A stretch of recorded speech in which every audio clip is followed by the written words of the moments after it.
Okay, Dr. Terhune, you had a open meeting tonight with probably close to 60, 70 citizens from Raton.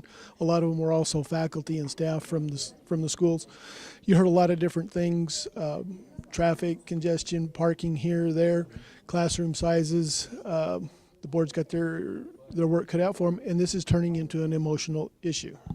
Yeah, I think it always has been an emotional issue, but the closer we get to a board decision, it becomes even more so. And honestly, I need to guard myself against being drawn into that because I'm the professional here, and I need to hear these things in a very professional way and in a neutral way if I possibly can. But it does seem almost sometimes like they need someone to direct their emotion to, and I'm the lightning rod, and that's what I get paid to do. I need to handle a little bit better. But yeah, it's very emotional, and why wouldn't it be? Their kids are in school. It affects their jobs, their buildings they've been a part of for many, many years. This is their community. I'm a new guy. Some of the board here, I don't know if there are any new people here. Have they all been here a while? I don't know. A lot of them have, yeah. Okay, right. So they understand. One of the other issues is they think it's that they're rushing into it, and that comment has been brought up a lot more than once, actually several times, and even again tonight. Do you really think?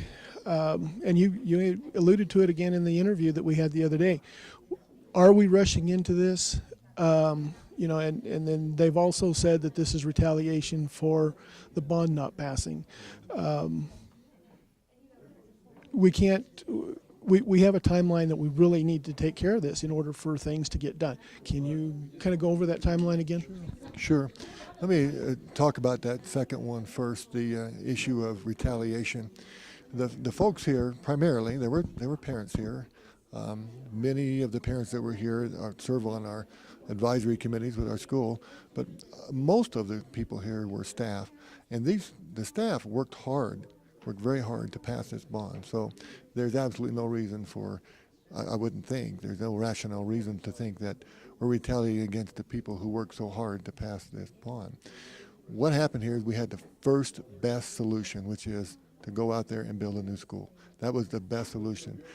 We're losing money. The second best solution is to consolidate within the resources that we have. So that's really what's happening here. Now, some people may think that I can't, you and I can't get into their heart and soul and make them think any differently. But honestly, from my standpoint, all this is about is trying to make our budget each year and do what my board wants me to do. That's where I'm at with that. Now, as far as the timeline, every good leader back plans off of the end result.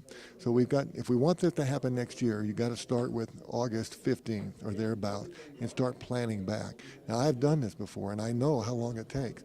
And it's going to be a tight fit to plan, organize, do any kind of improvements, moving playground equipment, changing toilets, things like that, to do that from January to August 15th. That's going to be a tight timeline. To push this back even further than January, February makes it almost impossible for me, and then kids come to school and we're not ready. So this has to happen December 8th, or it has to happen a year from now.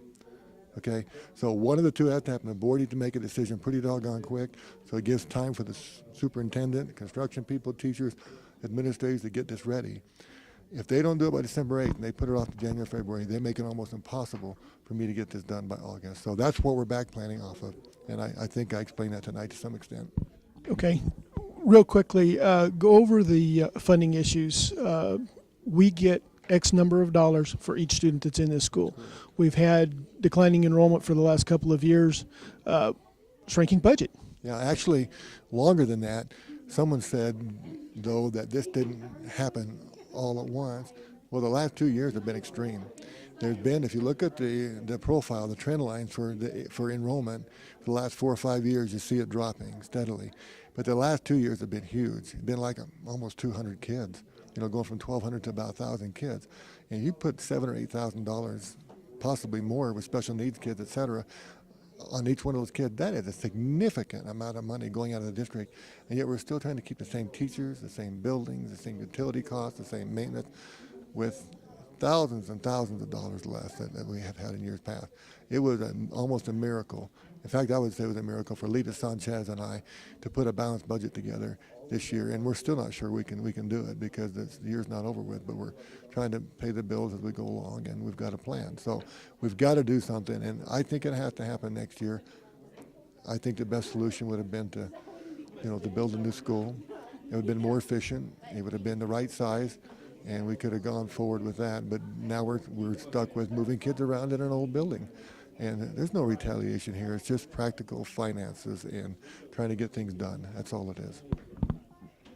And the state requires a balanced budget. We cannot, as a school district, work without one, right? That's right. That's exactly right. So they expect us to make these kind of decisions in our district. In fact, by the way, for your viewers, our viewers, PED has to put their stamp of approval on anything we do. So regardless of what the board does, regardless of my recommendations, regardless of any plan that we have, PED has to adopt this and approve it. And, they'll probably go along with local control and with the finance issue that we have. I don't see any reason why they wouldn't, but they do have to put their stamp of approval on this. And you're right, we have to have a balanced budget by law.